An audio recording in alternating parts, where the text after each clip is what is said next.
अभिवादन। आज हम भारत में हाल में हुई दो विमानन घटनाओं पर मिली जानकारी का विश्लेषण कर रहे हैं। हाँ, हमारे पास कुछ न्यूज़ रिपोर्ट्स हैं, शुरुआती जांच की बातें भी हैं। बिल्कुल, और हमारा मकसद है कि इन स्रोतों से जो मुख्य बातें हैं वो निकल कर सामने लाएं। चलिए फिर शुरू करते हैं। हाँ, तो देखिए, पिछले हफ्ते भारत में दो अलग-अलग विमान दुर्घटनाएं हुई। काफी गंभीर थी दोनों। हाँ बिल्कुल। पहली घटना 12 जून 2025 को अहमदाबाद में हुई थी। एयर इंडिया की उड़ान AI 171। हाँ, बोइंग 7878 ड्रीम लाइनर, ये लंदन गैटविक जा रही थी। और ये उड़ान भरने के तुरंत बाद ही हुआ है ना? हाँ, सरदार वल्लभ भाई पटेल अंतर्राष्ट्रीय हवाई अड्डे से टेक ऑफ के बस कुछ ही देर बाद, वो मेघानी नगर इलाका है, वहां पर ये क्रैश हो गया।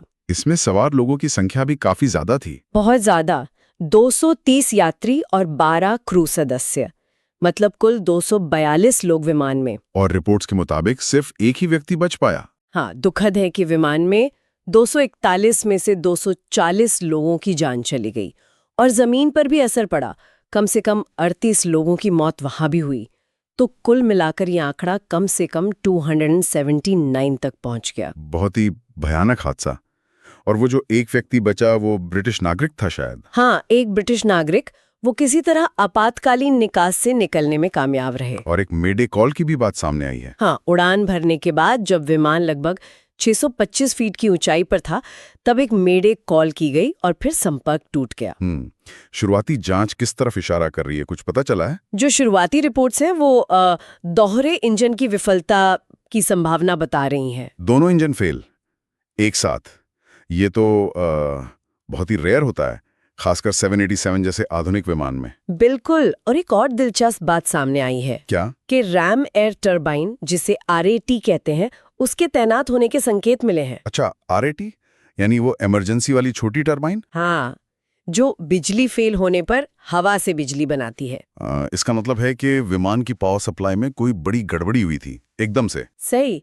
तो ये जांच कौन कर रहा है अभी और क्या स्टेटस है? देखिए, भारत का जो एविएशन रेगुलेटर है, DGCA मतलब directorate general of civil aviation, वो इस मामले को देख रहा है। उनका ध्यान अभी इंजन या फिर रखरखाव में कोई कमी इस पर है। हालांकि इन्होंने ये भी कहा है कि अभी तक एयर इंडिया के 787 बेड़े के रखरखाव में कोई बड़ी मतलब सिस्टमैटिक खामी नहीं मिली है। लेकिन जांच तो बढ़ा दी उन्होंने। हाँ, एयर इंडिया के जो बाकी 787 विमान हैं, उनकी जांच अब ज्यादा बारीकी से की जा रही है, एहतियात के तौर पर। और ब्लैक बॉक्स, वो मिल गए? हाँ, वो दोनों मिल गए हैं। और जो आधिकारिक जांच है वो नागरिक उड्डयन मंत्रालय के नेतृत्व में चल रही है। इसमें वक्त लग सकता है, शायद 1 साल से भी ज्यादा। ठीक है, ये तो हुई अहमदाबाद वाली घटना। अब दूसरी घटना पर आते हैं।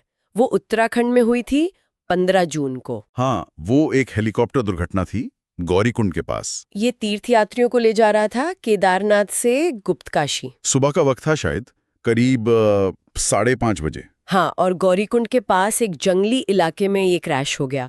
इसमें भी सभी लोगों की जान चली गई। कितने लोग थे इसमें? पायलट समेत कुल 7 लोग, जिनमें 2 बच्चे भी शामिल थे, और जमीन पर भी एक व्यक्ति की मौत हुई। तो कुल 8 मौतें। उफ, इसके पीछे क्या वजह बताई जा रही है? अधिकारियों का मानना है कि खराब मौसम और कम विजिबिलिटी, मतलब दृश्यता कम होना, ये मुख्य कारण हो सकते हैं। हाँ, पहाड़ी इलाकों में खासकर इस मौसम के आसपास मौसम बहुत तेजी से बदलता है।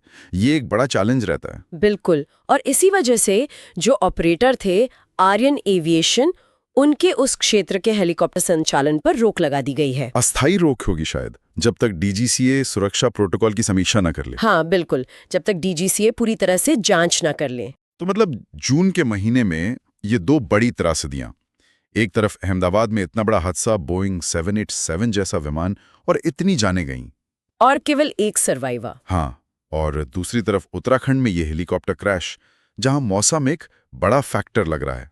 तो ये दोनों घटनाएं हमें क्या दिखाती हैं विमानन सुरक्षा के बारे में? देखिए, दोनों अलग अलग तरह की चुनौतियां सामने लाती हैं। अहमदाबाद वाली घटना जो है वो हमें याद दिलाती है कि कितने भी एडवांस्ड विमान क्यों ना हो, उनमें तकनीकी खराबी की संभावना भले ही कम हो लेकिन रहती है, और उसके परिणाम गंभीर हो सकते हैं।